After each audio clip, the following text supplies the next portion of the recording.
It's time to master your styling routine.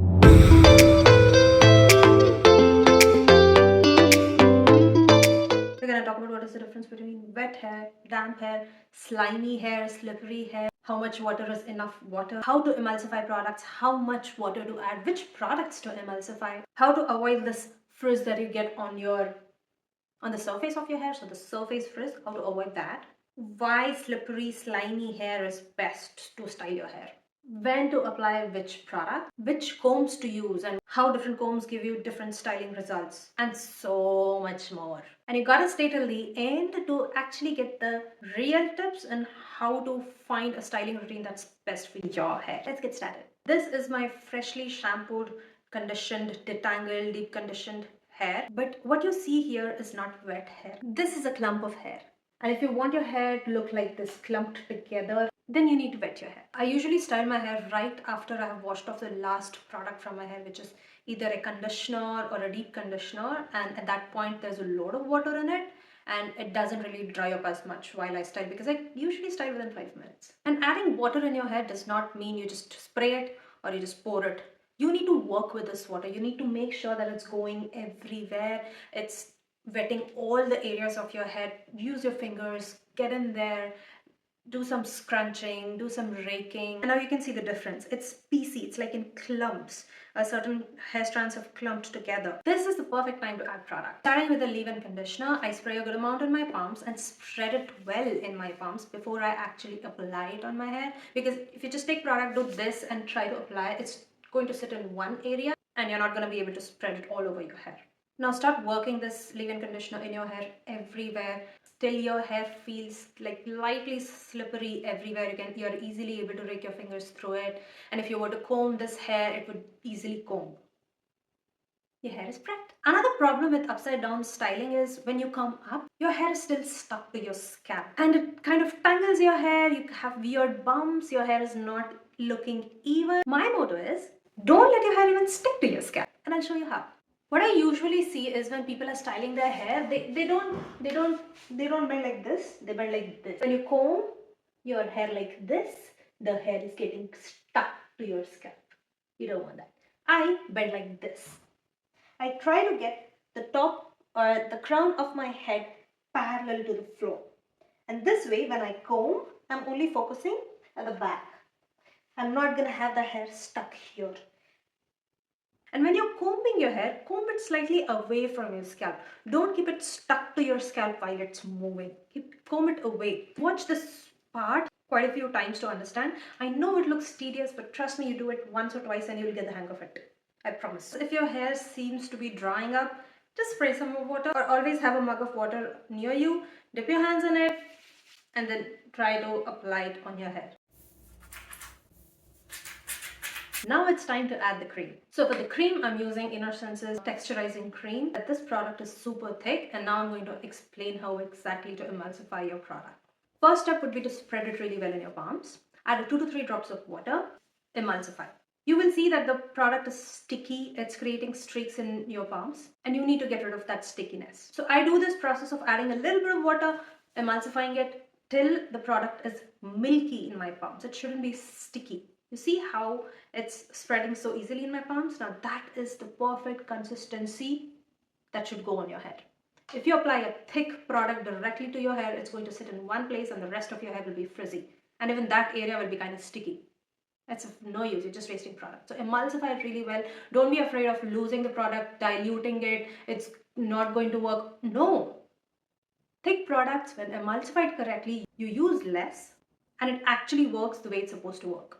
So this is my hair before I started applying products. You see, they are clumped, but you can see they don't look juicy in a way. But right after the cream step, you see the difference, how they are clumped together even better. They're looking shinier. That's your goal. Before you apply gel, this is what your hair should look like, because gel's job is to lock in whatever you're applying it on. So when your hair looks slippery, frizz-free like this, gel is going to do an amazing job on top of it. But if your hair is kind of frizzy, not clumped together well, and you apply gel, it might not work as well. Now it's time for gel. You're going to use your comb again and follow the thing I explained earlier. and comb out your hair. This is when you get to decide what your hair can look like, and a comb can help a lot at this point. Let's discuss why different combs give you different results. Now this one, if you see, has the bristles very close together. There isn't much space in between the bristles. Now this kind of a comb usually gives you those ringlety, ribbon-like lumps which look like they were finger coiled, but compared to this one, the bristles in this one are not very close together. They are not grouped together closely. They are far away, but they are not very far either. This is not really a white tooth comb or brush. This is kind of somewhere in the medium, and this is my favorite kind of brush to style, because the kind of results you get with this, they definitely look really beautiful, but they don't really last as long, because the moment you go in slightly humid area, your hair tries to go back to its original pattern. So certain strands come out of your clumps, and it just ends up looking frizzier. And if you were to refresh this hair, it will not go back to this original ribbon-like structure. So it's very difficult to maintain the hair that was styled with a comb like this. That's my opinion. But when it comes to a comb like this, it does not give you really thick or really thin clumps. It gives you kind of even medium thickness clumps, and it doesn't give you that ringlety effect. I mean, of course, if you want, you can do that. There is a trick to it. But if you want just to use this as a normal comb and you are not doing something specific with it, it will give you really even thickness clumps. It will enhance your natural wave pattern. So even if it's getting frizzier, it's not going to look weird. I hope that made sense. Should I make a video on like completely on combs? So once you're done combing your hair and you have created these medium thickness clumps, it's time to apply gel. The gel I'm using is Innersense's Stronghold Gel. This is again a very thick product. It's very difficult to emulsify. So follow the same emulsifying process I explained earlier. Emulsify this really well till it becomes watery, and now gently spread it all over your hair and start doing the praying hands method. This is how I spread the gel. I do not rake it. After I started applying gel, I do not disturb my clumps as much. I just press them together with the praying hands technique. It always kind of gives me really shiny results. So I do this enough to make sure that there is a thin layer of gel all over my hair. If a specific area of a hair looks frizzy, feel free to use a comb or your fingers to smoothen it out, and then shake your hair to bring out a little bit of natural pattern, and then scrunch it to enhance your pattern.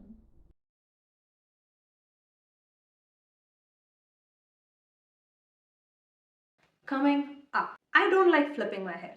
Nidhi doesn't recommend flipping. We gotta be very gentle now to save what we have created so far. As my hair is not as stuck to the scalp, I try to bend towards the left side and the right side and shake my hair and try to loosen it up more before coming up. When I turn to a specific side, it's exposing certain parts of your hair that probably did not get enough gel. So I like to take some more product, I spread it in these areas, and then I also scrunch them. What this usually does is it allows your hair to understand how to fall in different directions. But once your hair is completely dry, if you were to bend in certain way, it will not stand wonkily. I mean, it will know how to bend in that direction. Now coming up, yeah, by now your hair will be really loose from your scalp. It'll not be stuck that much. This is how I come up. You're upside down. I try to move my head to one side, and then I gently twist my body and come up. Made sense? And when you do it this way, you'll see it was pretty easy to come up. But we're not done yet. Now look at the top part of your head. The clumps are still not very even on the top. They're falling in weird angles, they're weird bumps. And we're gonna fix that. Because if you want clean looking scalp like this, that is parting anywhere you want. Like I can part my hair anywhere I want and it will fall cleanly. You're gonna take the same comb and you're gonna focus on just this edge, like one bristle. Okay, you're not going to use the entire comb, not the entire one. Okay, just this one, and you're going to focus on the starting 1 inch of your hair and comb it out. When you do this a few times, you're going to make sure that the front of your hair is falling cleanly. And if you see some clumps here and there that are bumping in a weird way, just go ahead, use the comb there also. But do not fiddle too much. Just do this like 4 or 5 times till you're satisfied, and then let it dry. You're actually done with the styling part. Post this, I diffuse my hair for 30 to 40 minutes, fluff it up, remove the gel cast, and this is what it looks like after that. Do you want me to do an in-depth diffusing routine? I can make one. So yes, this is my styling routine. I know it looks tedious, but trust me, it's not. Try to do this at least 4 to 5 times. And watch this video multiple times. Try to write down the things that are new that you just didn't know. Watch this video before you're about to take a shower because it'll kind of give you confidence that someone does this. And I'm not saying copy this routine, step by step and do exactly that. I mean, at least the first time you can do that. But while you're doing this, observe your hair, what it's looking like. And 4 to 5 times when you try this, make sure to make some tweaks based on what makes you comfortable, what you are liking. I developed this routine over a period of, I think, 3 or 4 months. I have picked up tips from many different people. The goal of this routine is not to get the beautiful looking hair. Like, of course it is, but the goal is to find the perfect routine for your hair type, for your preferences, the amount of time you have. So keep that here and try this at least 4 to 5 times. So tell me in the comments, what was new in this routine that you didn't know? Or what was something you were doing but incorrectly, or maybe in a different way? I think that's all. So thank you for watching, and I wish you all a really nice day. Bye.